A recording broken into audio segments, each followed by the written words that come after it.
Welcome to another episode of the ISHAN cast. Today we're talking about the title track of my debut album, Who the Hell is Klara, which is the song Klara.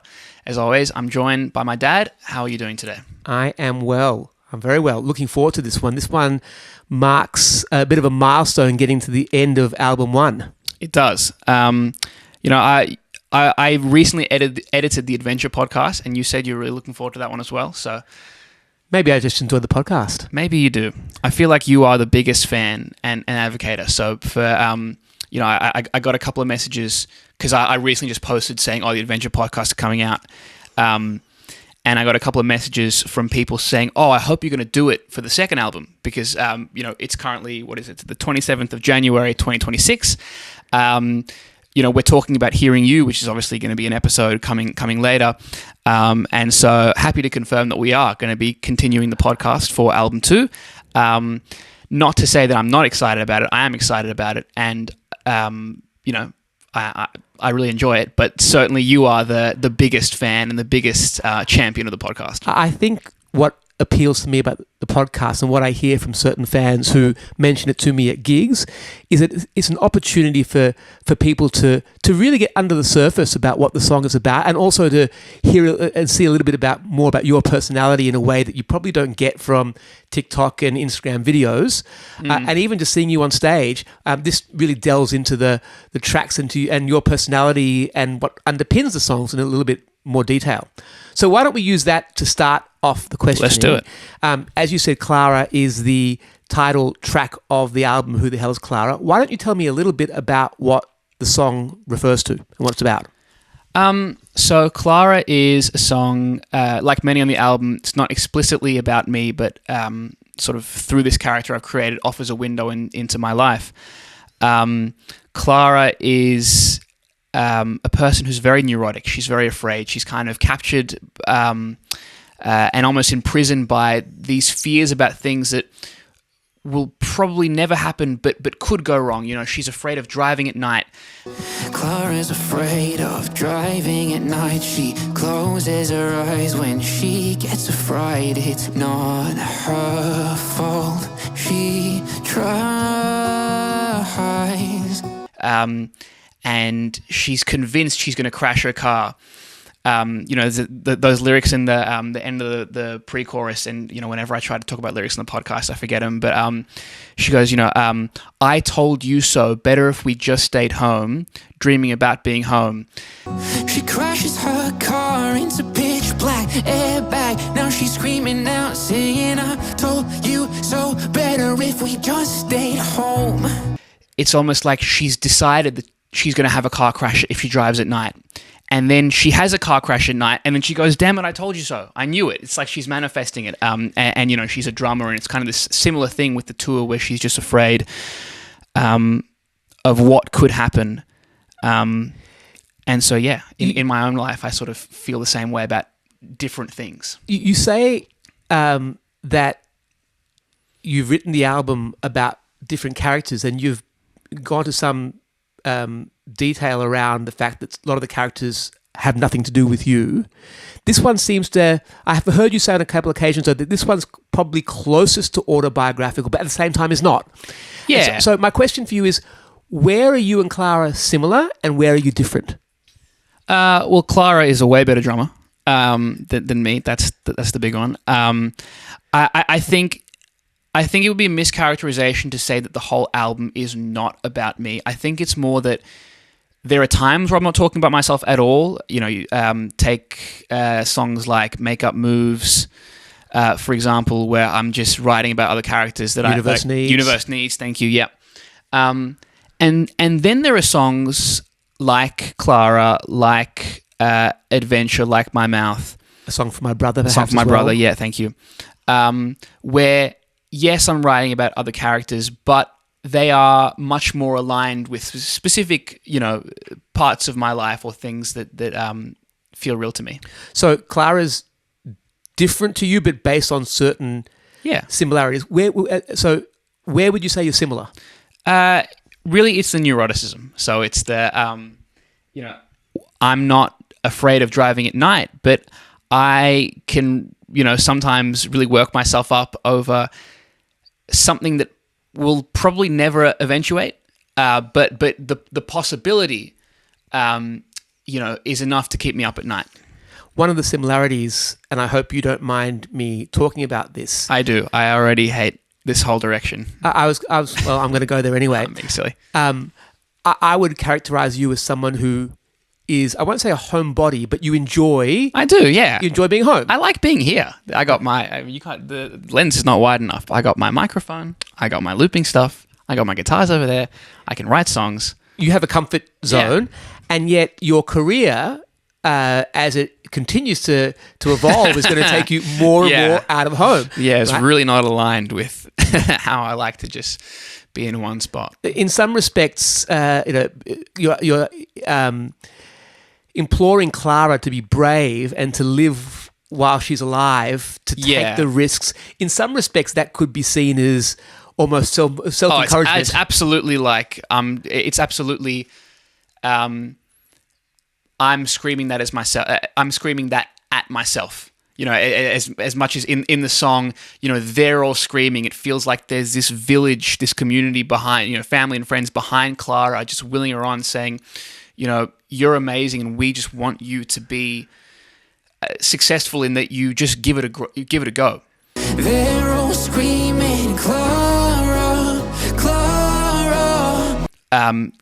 In that same fashion, I think in writing the song, I'm sort of trying to, just will myself, every day to just kind of do that next thing that I would prefer not to do, or that would be, less comfortable than staying at home and just doing the things that I know and love. And this is why I think the podcast is so interesting. I think most fans, when they see you on stage, see you on social media, are talking to you, would never quite appreciate that doing what you do and appear to do so naturally is actually a little bit outside at times your comfort zone, and you actually have to I won't say will yourself, because you've become very used to doing this, and you're obviously comfortably being on stage. It's not like you have a fear factor every time, but going on tour and getting up and performing, for some people it's just like I won't say natural, because you are natural. It's hard to explain because you're both natural at it, but it's also still an effort. See, I think the way I would describe it is when I do something that is really, I've never done it before. So I'll give you an example. Like the first time I ever went busking, and it was just this playing on the street was new, the equipment was new, everything was new. Or opening for Bryan Adams, when there's 18 or 20,000 people there in the crowd, and it's just an order of magnitude more than I've ever seen. Then there's an element of fear. I would say a healthy element. I care. I'm invested. I want to do a good job.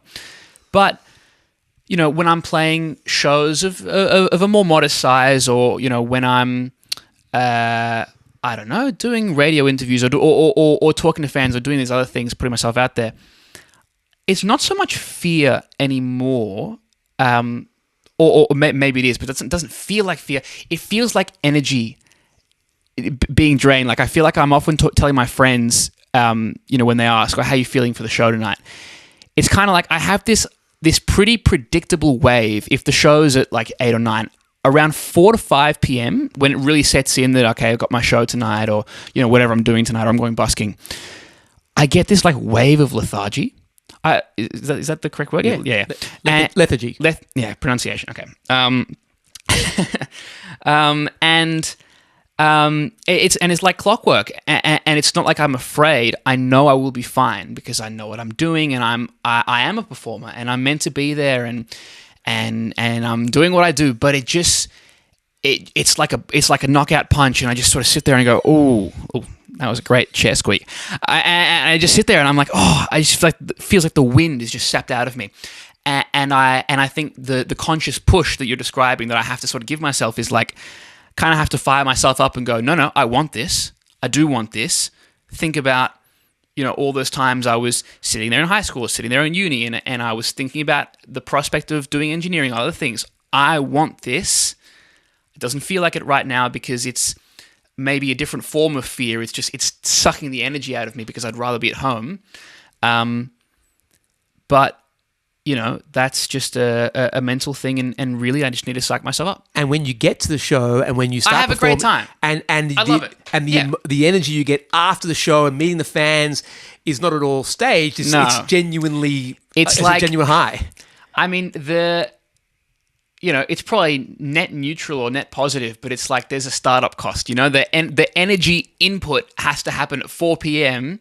Where like putting my shoes on 3 hours before the show, it feels like my shoes are made of lead. That's the energy, and I get the energy out when I'm playing for the crowd, and obviously I'm putting tons of energy in even while I'm on stage. But there's so much coming back. So Klara is neurotic. You have these elements of being neurotic as well. Yeah. That's what came into the song. Where did the name Klara come from? Klara came from, or I was inspired, particularly the spelling of it, by a novel that I read years ago now called Klara and the Sun. I won't describe it to you. I feel like I'll just embarrass myself with subpar literary analysis. But it's a science fiction dystopian novel, and it's beautiful. And I mean, I haven't, obviously it's been years, but I remember at the time, I don't know, maybe I read it in 21 or 22 or something. And I remember at the time going, wow, what a beautiful book. You were quite moved by it. I was quite moved, yeah. Yeah. And I didn't really think, I'm going to give it, this is my album title or whatever. I just thought I like the name. And then eventually I wrote a song and somehow that name popped up. And I was like, Okay. there you go. Okay. And that's why it's Klara with a K rather than a C. Yeah. That's the name of the book is Klara with a K as well. Yeah. Now, the song had quite a rewrite. Do you remember much about the initial version? I knew you were going to ask me about this. And I remember the rewrite, I remember that there were sort of 3 distinct phases. There was like where I started, and that was about 6 months worth of like, this is the song.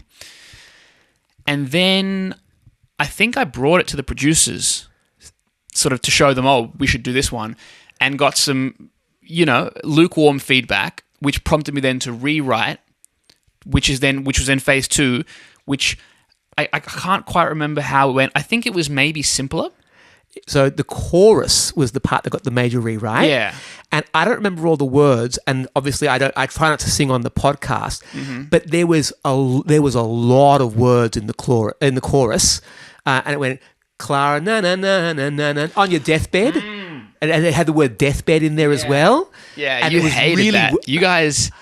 I didn't love the idea of the words deathbed in the song, but it was quite a wordy and quite a. It was it's more wordy. Okay, it was very verbose. I remember the level of words change.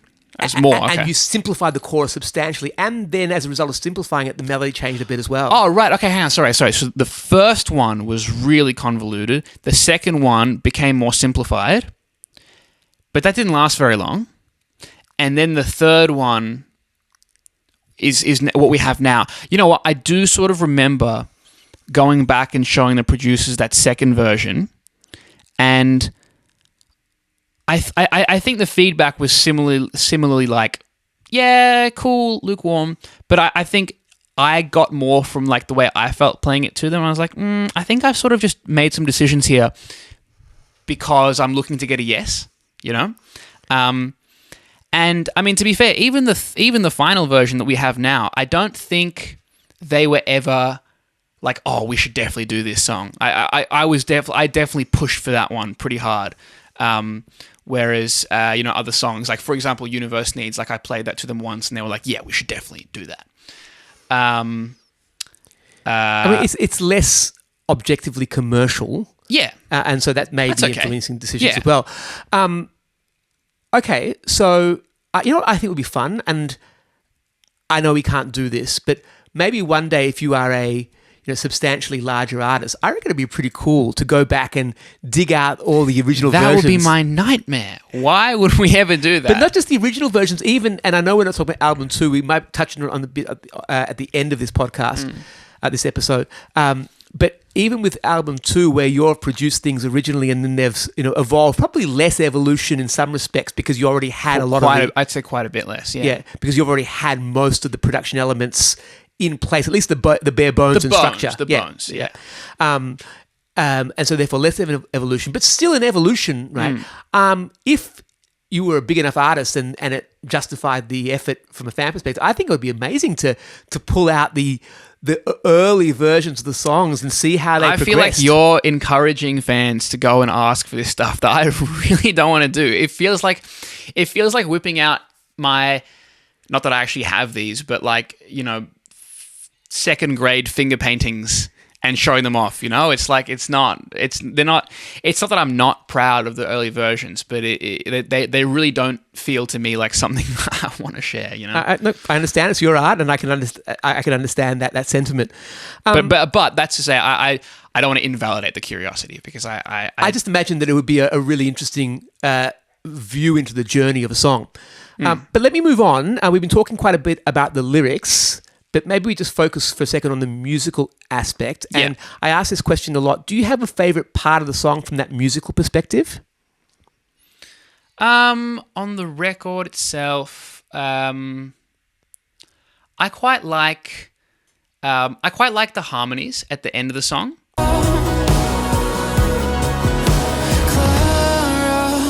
Yep. That was a Michael Painter special. The parts there. I think there's a similar, roughly speaking, there's a similar thing that happens in Universe Needs, where you sort of get to the climax of the song and you sort of get hit by this like just wave of intertwining harmonies. This is two parts. Da da da da da da. And just a simpler pattern of ooze that now I think about it, I can't remember it. But the two of them kind of intertwine, and it's just really, really nice. So whenever I ask this question, I always think about what my favourite parts of the song are as well. So go on. So let me see if I can offer up two. One is in the second pre-chorus. Suddenly these strings start to emerge, which I love. It's very subtle at first and just grows on you. So I find that really fascinating. Klara plays drums in a band with her neighbors, but they don't respect her. Rehearsal takes ages. And then the other thing, and you alluded to this with the final chorus, it just sort of, there's like almost like a built-up tension, a crescendo, and then it just sort of has this unflowering. The drums change, the drum patterns change. I feel like this song, and you know that I tend to relate to music first before lyrics. This song has a really clear and strong build-up through the various sections, first verse to chorus, second verse, and then this pent-up almost, I won't say frustration. Right? And then when the second chorus starts, it just opens up. It almost feels like a release. Yeah. Right. And I think that, for me, is one of the magical moments of the album, which I really enjoy. So, and that's a little bit to what you were talking about in terms of the for sure. I mean, harmonies. I guess the insight I'd given to that is it was quite an unusual one from a production perspective, because we didn't. At no point in the song do we give you the 4 on the floor kind of, because there's a version of it that goes, and they say doof doof doof doof doof. Yeah, not doof doof, but like, you know, with a soft kick, but the you know, you feel the presence of the 1, 2, 3, 4, and you know, I think one of the, and this is such a, we'll talk about this for album 2, but one of the cool things about working with a producer across a body of work is you're able to make certain decisions that are not just focus on one song, but you can make sort of body of work wide decisions. And so when we got to Klara, there was a conversation about, okay, we do have a lot of songs that have that, you know, 1 and 3 feel. Klara could have that feel, but also we can see other avenues. We think it's really worth, this is from the producers, and I really kind of like this direction. We feel that we could pursue a percussion solution that doesn't really fall into that really obvious trap.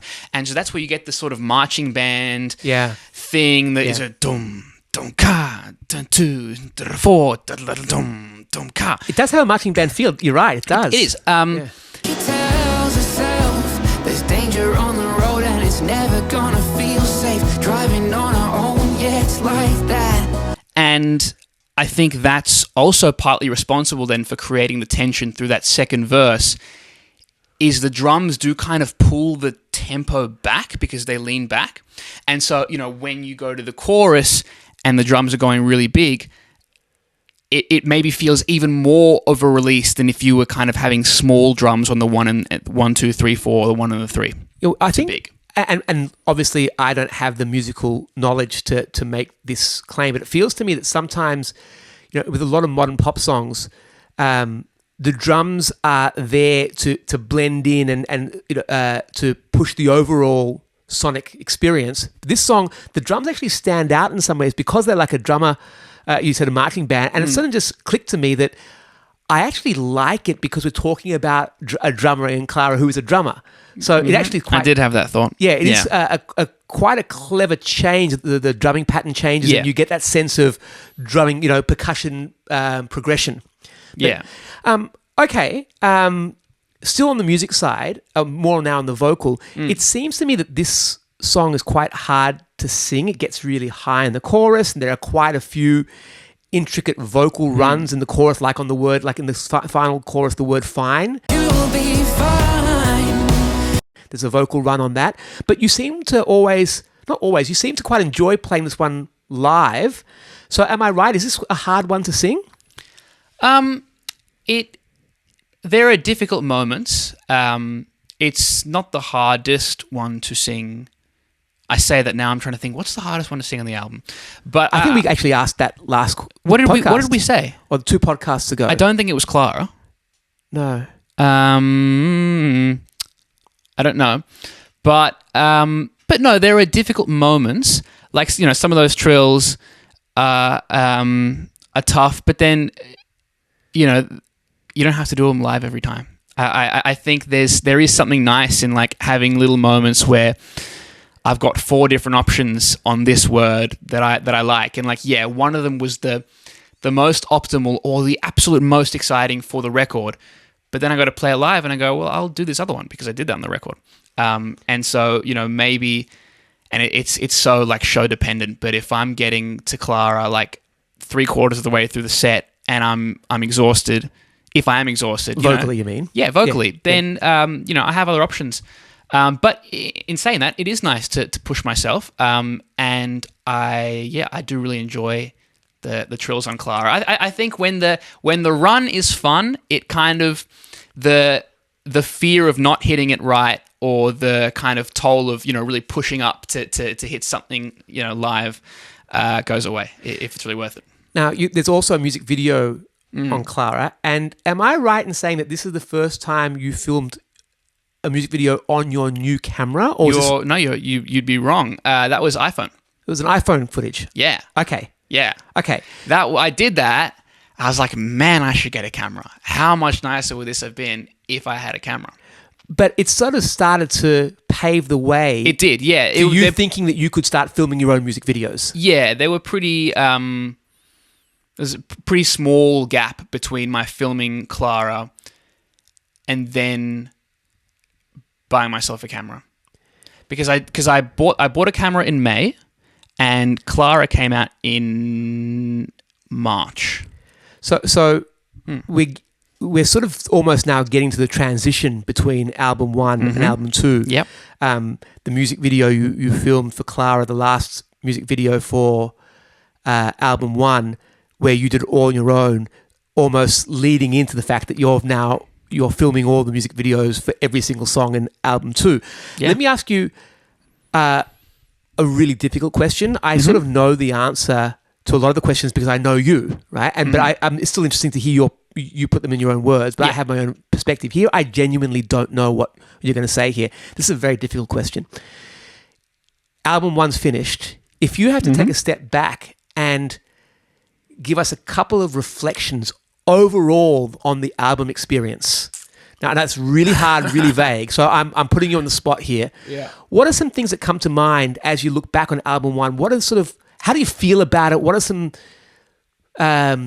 perspectives or insights looking back on the whole experience? Okay, couple of reflections.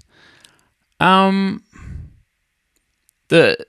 first reflection is that I really did have a lot of fun writing different stuff.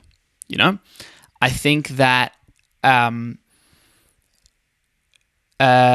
makeup moves. This is obviously nothing with Klara, the song specifically now, but I'm talking about the album more broadly. Makeup Moves has such a different energy to A Song for My Brother, to the point where, you know, some artists, I think, or some industry folks would say, that's too far apart to be on the same album. You know, we quite often talk about congruence, you know, or kind of having a tight body of work. But I think that one of the things I've really enjoyed is across this album kind of just the experimentation of, you know, obviously there's one thing which is the writing of it, but that was so long ago. What really stays with me now as I write the second album and get rid of the second album is I'm still playing these songs. So when I get up on stage and I'm picking my set list, I have all these options to choose from. You know, it not that I think it would get boring if I had an album that was like, you know, very tightly concentrated around A Song for My Brother and songs like that, or songs like Klara. But I think I have even more fun because there is variety. And so to that end, I think people will find that with the second album, I've only kind of pushed that further in terms of how much I've allowed myself to experiment. I don't think I've ever had to force myself to do different things. I think it's been the opposite. It's been like I've always loved all these different types of music, and not every type of music, by the way. Don't get me wrong. I there are certain things I like a lot more than others, but I think it's just this process of more and more giving myself permission to go, I like that thing. I've liked it for years. It's not what everybody else probably thinks that I do or I should do, but I don't really care. I'm just going to do it anyway. I'm going to do it in my own way, you know? And I will be happy for that. I will reap the reward for that in 3 years' time when we're talking about album 3 or album 4. But I'm still playing album 1 and 2. I've got all these different options, you know? Keep me young, keep me happy. And so, as you said, we are at the end of January 2026. We're looking back on Klara that came out almost a year ago. Yeah. The album was done and dusted almost a year ago. Started coming out with My Mouth almost 2 years ago. Yes. Right. So we're looking back on a process that, you know, was the started even before that from a writing perspective. I mean, Characters I Drew, if we talk about writing, was years ago, right? Yeah. And now we're moving into album 2. We don't want to steal thunder from the next podcast on Hearing You, but as we speak, that's had some moments on social media. We'll talk about in the next podcast the change of plan that has precipitated in terms of what you originally had in mind for album 2 versus what's happening now. But as a bit of a teaser or even just a reflection as you finish album 1, how do you think album 1 and album 2 are different? What can people expect from a difference perspective in album 2? What's different about it? Sure. So a couple of things. As I just mentioned, there is, I think, even more variation, sonic variation in particular, as I'm just letting myself explore more of the things that I have always enjoyed as a fan. I think then the writing perspective has changed a bit. So with the first album, there's a dog coming into the room. With the first album, I was in a place as a songwriter saying, I don't want to necessarily commit to one idea or one story. I'm actually really excited about the idea of writing a whole bunch of different stories and creating all these different characters. And as we discussed, what ended up happening was some of those characters had nothing to do with me. They just explored something that I found fascinating. Supernova is another one we didn't mention. And some of those characters ended up talking about things in my own life that I wanted to talk about. Klara and the neuroticism I sometimes feel. I think that between albums 1 and 2, so much has happened in my own life, on both on the personal front and the music front, which I think, you know, singing about music itself is surprisingly interesting.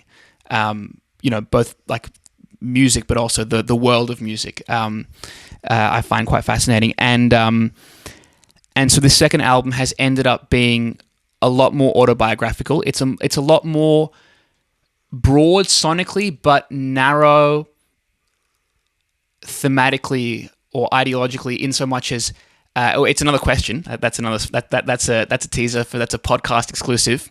Well, I actually wonder are we able to disclose it, because it actually is already published on social media somewhere. The album name is out there in the public. That's my bad. I forget what I say. So I'd be terrible in a Marvel movie because I give everything away. On your TikTok profile.